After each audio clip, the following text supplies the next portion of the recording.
আমি সরকারকে আহ্বান করব, মিডিয়া, গণমাধ্যম, সেনাবাহিনী, পুলিশ, রাজনৈতিক দলের নেতৃবৃন্দ সবাইকে আহ্বান করব, আসুন বিদ্যমান চলমান মানুষের তৈরি, উপনিবেশিক যুগের তৈরি করা, ব্রিটিশ আমলের তৈরি করা এই ব্যর্থ জীবন ব্যবস্থা বাদ দিয়ে এই মানুষের তৈরি এই হানাহানি স্বার্থের রাজনীতি, এই মানুষের তৈরি আইনের বিচার ব্যবস্থা, সুদভিত্তিক অর্থ ব্যবস্থা, এই বস্তুবাদী শিক্ষা ব্যবস্থা ইত্যাদি, এক কথায় মানুষের তৈরি জীবন ব্যবস্থা বাদ দিয়ে আল্লাহর দেওয়া জীবন ব্যবস্থা তথা দ্বীনুল হক রাষ্ট্রীয়, জাতীয়, সামাজিক জীবনে কার্যকরী করি।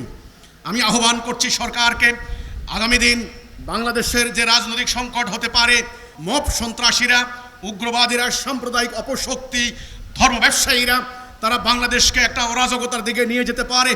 এদেরকে মোকাবেলা করতে হলে এই জাতির সামনে ইসলামের প্রকৃত আদর্শ তথা কোরআনের প্রকৃত শিক্ষা, এটাকে আমরা বলছি কাউন্টার ন্যারেটিভ, কাউন্টার আইডিওলজি, জাতির সামনে তুলে ধরতে হবে। ইসলামের প্রকৃত ব্যাখ্যা, প্রকৃত শিক্ষা, ইসলামের প্রকৃত ইতিহাস সাধারণ ধর্মপ্রাণ মানুষের সামনে তুলে ধরতে হবে। যদি সেটা তুলে ধরতে পারি, তবে সাধারণ ধর্মপ্রাণ মানুষের ইমানি সেন্টিমেন্টকে, ধর্মপ্রাণ মানুষের ইমানকে হাইজ্যাক করে নিয়ে জাতি বিনাশী কর্মকাণ্ড ঘটাতে পারবে না। এই লক্ষ্যে সভা সমাবেশ করে যাচ্ছে হিজবুত তাওহীদ।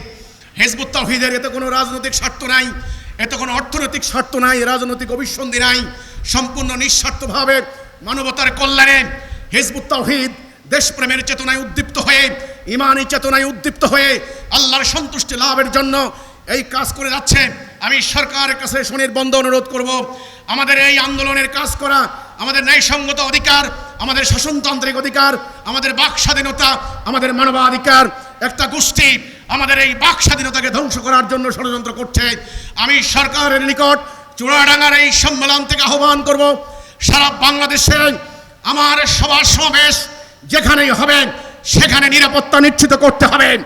আমার সভা সমাবেশে সাধারণ জনগণ যেন স্বতঃস্ফূর্তভাবে অংশগ্রহণ করতে পারে, সেটার নিরাপত্তা নিশ্চিত করতে হবে। আমার সমাবেশের বিরুদ্ধে উগ্রবাদী সাম্প্রদায়িক অপশক্তি সোশ্যাল মিডিয়ায় যদি ষড়যন্ত্র করে, তাদেরকে আইনের আওতায় আনতে হবে।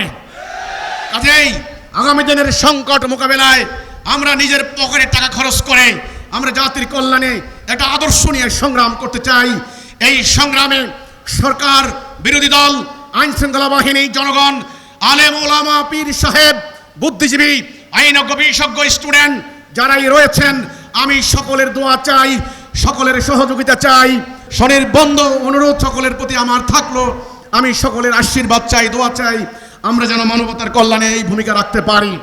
সারা বাংলাদেশে আমাদের বক্তব্য দেওয়ার জন্য সভা সমাবেশে নিরাপত্তা নিশ্চিত করার জন্য আমি সরকারের নিকট আহ্বান জানাচ্ছি। আমরা নিরাপত্তা চাই, আমরা কথা বলতে চাই। উগ্রবাদীদের ষড়যন্ত্রের হাত থেকে আমাদেরকে কথা বলার অধিকার, স্বাধীনতা নিশ্চিত করার জন্য আমি সরকারের নিকট আহ্বান জানাচ্ছি।